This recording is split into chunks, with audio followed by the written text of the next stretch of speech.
Hello again, I am Blunty, iPhone 6s Plus, iPhone 7 Plus. I'm going to be shooting these like for like in video mode in this video, the video immediately previous to this one. If you have not seen it already, it's a link down below and probably in the YouTube card thingy or whatever. I shot in stills mode and found out what the differences is between the main camera and the front camera on these. I won't be shooting with the telephoto camera because there is no telephoto camera on this one, so there's no point doing a side-by-side like for like. What I am going to do though is shoot these both in the 4K mode, and this video is in 1080p. That will allow me to punch into the 4K, blow it all up pixel for pixel so you get a real close look at exactly what's going on there, using the default camera app, no special manual camera apps or anything, exposing the same point, focusing the same point, mounted to the same rig, so any motion from my hands and everything is translated exactly the same way between the cameras, all of that kind of stuff, as fair as possible, as easy as possible, as obvious as possible. Let's look at what these things actually shoot in the real world. Like with my stills comparison in the video previous to this one, we will be starting in the dark. And the new sensor, the new brighter, wider aperture lens with 6 elements instead of 5, the newly enhanced image processing hardware all combine like a Voltron of image quality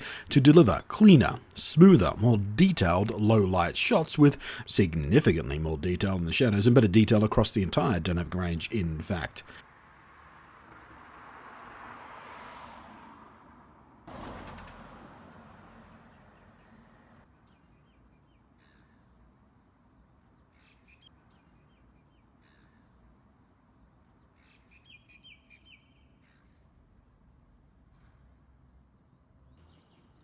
The mechanical optical image stabilization is, for any practical purpose, identical between the two cameras, which is fine. I was already completely satisfied with the performance of this particular feature. I will note at this point, though, it is a shame that the mechanical image stabilization featured on the wide-angle lens does not repeat itself on the telephoto lens. And like with the stills comparison video, the improvement on the front-facing camera is very easily noticed. And for me, as a YouTube guy often in front of the camera as well as behind it, this is a huge deal.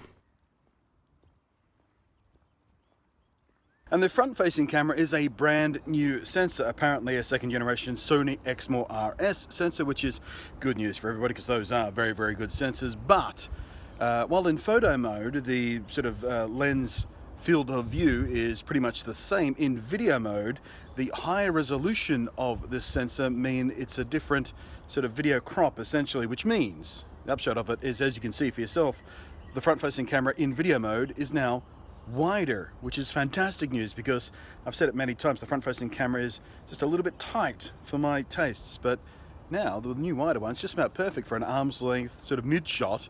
It's also a cleaner, smoother image. You can see my skin tone looks a lot better and everything. It's less noisy in the dark, all that kind of stuff. So after wanting it forever, I think I finally have a front-facing camera I can actually use without sort of severe compromises in resolution and quality. And I think if I pull the color away and just leave you with a black and white image, you might get a better idea about how much better the front-facing camera on the new phone deals with tonality. Back on the back, the brighter lens allows for cleaner low light work, sure, significantly more detail, and when it comes to things like motion blur, it's actually nearly identical. But once the sun comes up, again, much like we saw with the stills, the difference becomes less immediately obvious, but there is still a consistent improvement to be seen all across the range. Detail is cleaner, sharper, without carrying the artifacting that comes from software sharpening, for example. So it is not just the new image processor, it is the new lens doing the work.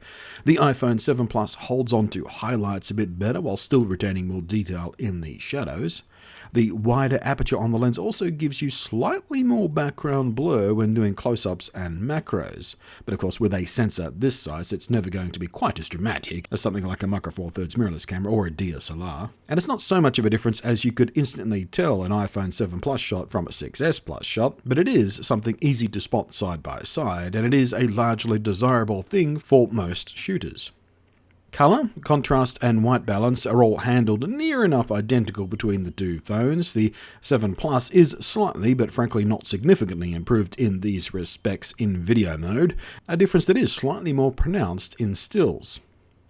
The difference in the 1080p 120 FPS slow motion mode, however, is much more pronounced, which I'm going to attribute to the brighter lens again, making it easier to reach these high frame rates without having to boost the ISO sensitivity quite as much, which, as with standard low light shooting, will deliver less sensor noise and cleaner tones. And less sensor noise means less noise reduction, which means sharper, more detailed shots. The only area where the 6S Plus outperforms the 7 Plus is in how changes in exposure are handled, and I deeply hope this issue is addressed in a software update, because the way the 7 Plus does it, frankly, it's unacceptable. It is a significant issue for me.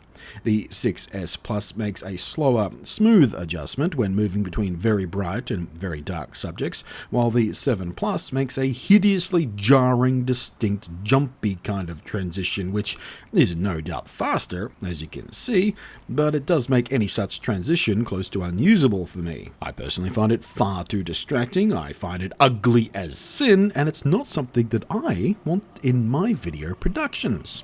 But all in all, I am damn happy. In low light, it's a big improvement, which to me is very, very useful, as I'm often shooting indoors in less than ideal lighting situations, so this improvement alone makes my shooting life and my end results better, hooray. Outdoors under the sun, it's more or less a wash until you include the huge boost in flexibility, shot choice, and reach that the secondary telephoto camera provides. At the end of the day, I am happy with the upgrade I have here. It gets me better looking video, is much more useful in a much wider range of situations and environmental conditions. And let's not forget the new weather sealing, which means the iPhone 7 Plus is in fact now the only camera that I own that can and will happily shoot in rain, even driving rain if it needs to, or in muddy or in extremely dusty conditions, and I'll never need to worry about the camera's internals. Hell, I can even submerge it and dunk it for a quick underwater shot if I ever need to. The new front camera has now become a properly useful tool for how I work. Cleaner, brighter, sharper, and finally 1080p, hooray. And of course the new secondary telephoto camera, which isn't appropriate for the side-by-side comparisons here of course, but which I will be looking at in another video, and which gives me yet another option in my tool belt as a shooter. All in all, it's not a vast leap forward in any single respect, I wasn't expecting that, but it is enough small improvements and new features to be a game changer that significantly boosts the utility of my phone as a production tool. But that's what I think. Now it's your turn to let me know what you think in my lovely warm down below area. And once again, like I said on the stills video, any fanboying crap will be deleted. I'm so very bored of it. The fanboys and the trolls never say anything that hasn't been said before, and it's just kind of redundant and tedious. So again, be useful or bugger off. I am Blunty, thank you very much for watching, and I will catch you next time.